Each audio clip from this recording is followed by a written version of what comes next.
John in Illinois, pronouns are he, him, thinks there's logical reasons to believe in God. How you doing, John? Hello? Hi. Hello? Do you hear Yes. me? Didn't the call screener tell you to not say, "Can you hear me?" just to start talking? That's normally the way we do it. But yeah. And okay, so we're not good at following instructions right off the bat. Let's do better. Yes, then I respect your opinion, and I'm amazed at your energy you dedicate to the atheist point of view. I believe in God, and I have a different opinion, but still I respect your view. But I like to formulate. Forgive my English. I was not born in the United States. That maybe the position will be formulated delicately in this way: that I believe that God exists and loved me and explained a lot of things in the life, and you believe that God doesn't exist. And we are in the same position, that you cannot put it in this way. I cannot scientifically prove that God exists, and you cannot scientifically prove that God doesn't exist. What do you think? Well, so do you know whether or not I have cancer right now? I've heard you. Yes, I'm sorry that you're. No. I don't have cancer as far as I know, and you don't know you either. Don't have it. Okay. Okay, so if neither one of us know whether or not I have cancer, should I act as if I have cancer, or should I act as if I don't have cancer? Yes, but speaking about that's a God, question. the cancer. That's a question that you can't answer with yes. Could you repeat it, please? So your basic point was you can't scientifically prove that God exists, and I can't scientifically prove that God doesn't exist. Well, congratulations. Yes. That's true. But you're saying you believe that a God exists and you believe that he loves you. So you're believing something that you know and you admit that you cannot demonstrate. Why would you believe something that you can't demonstrate is true? Yes, because our life doesn't depend exclusively on what we see, what we touch. Also, we have some hints. Excuse me, John. Excuse me, John. John, excuse me, and I'm going to let MD Aware jump in here a second.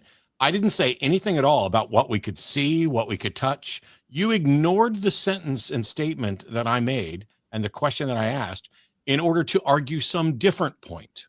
I didn't say you had to see or touch or anything. I said, by your own admission, you cannot demonstrate the truth of the thing that you claim to believe. Why would you do that? Because I cannot prove scientifically, but I can prove in different way, like in the science, in psychology, and also in the literature. We have some hints, something that is not 100% sure, but is giving us some hints that we see that this is a probable, and we believe in something. Okay, so this is a thing that bothers me, John. This is something that bothers me. Is people look at history, literature, things like that, and they say, well, they talk about God in literature and history and these things, so that counts as evidence for God. I would say no. What it counts for is evidence of people writing about God, people writing stories, or someone at some point in history being under the impression that there is a God. It doesn't actually count as evidence for the God, right? So it's secondhand, third-hand, whatever. Again, I know you're saying that you're not looking at it from a scientific point of view, but I don't know what other type of evidence really there is. Everything is sort of derived from that. Science is just the most refined method of obtaining this evidence, in my opinion. Which also, if you rewind, right after saying that you couldn't prove it scientifically, you said you could prove it in different ways, including science and in literature. So I'm not just going to let you pass on that. But MD's right. All those things that you would point to about that you suggest point to a God, the only thing that they point to is that people have believed in a God or people have written about a God. And what people are convinced may be true has no bearing on what is actually true. Oh, yes, I agree with that. I agree. But and why do you believe? Strong then why do you believe? I believe because it explained a lot of things. Why what does God explain? Because my position has been very clear for years. The God hypothesis explains absolutely nothing. Because when we explain things, we take a mystery and we solve it with things that we know and understand. If you're trying to claim that a God solves things, you are solving a mystery by appealing to a bigger, greater mystery. That's not an explanation. So what is it you think God explains?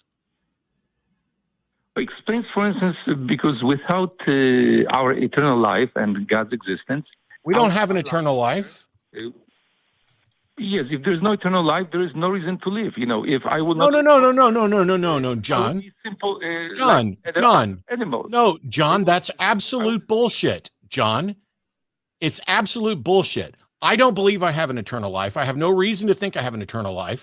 And yet I do have a reason to live. I have plenty of reasons to live. I have so much of a reason to live that I went in and had a triple bypass fucking operation just before Christmas so that I can continue living. Do you know why? Because I love people and I love learning and I love exploring the world and I love food and I love sex and I love drugs and I love rock and roll. And all of those are reasons for living. How dare you suggest that without an eternal life, there's no reason to live? Well, how broken is your brain that you think the only reason to live is if you get to live forever?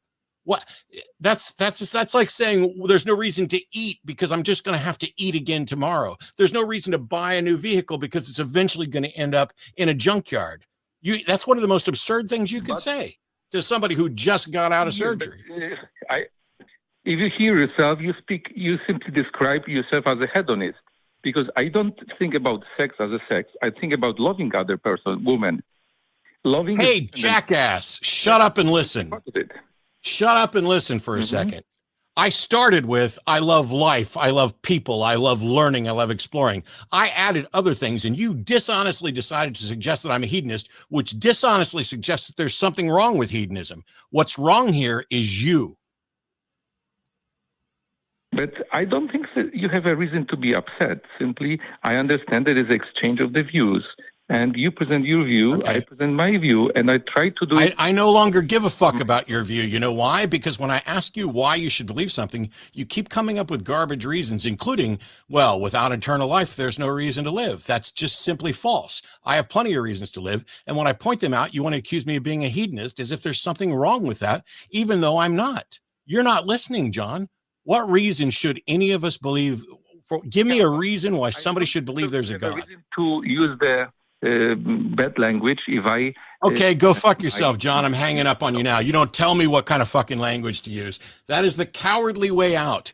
Once your argument has been defeated and you have nothing else to say, the worst thing you can do is that, ooh, Matt said fuck. Yeah. People who maybe haven't seen the show before, we don't pull punches and we don't bleep curse words. Yeah. I'm sorry that John's brain thinks that there's no reason to live unless it's eternal life and that you shouldn't use language that happens to be colorful. I love colorful language, and not just because I was a sailor, but because I know it irritates people with puritanical views. Just like the same, you want to call me a hedonist. You want to say I'm using language that's inappropriate. You know what you can't say? I'm wrong. You can't say you showed up with an argument. You can't say you showed up with any evidence. You failed at absolutely every corner of this and then proved it by complaining about how I talk.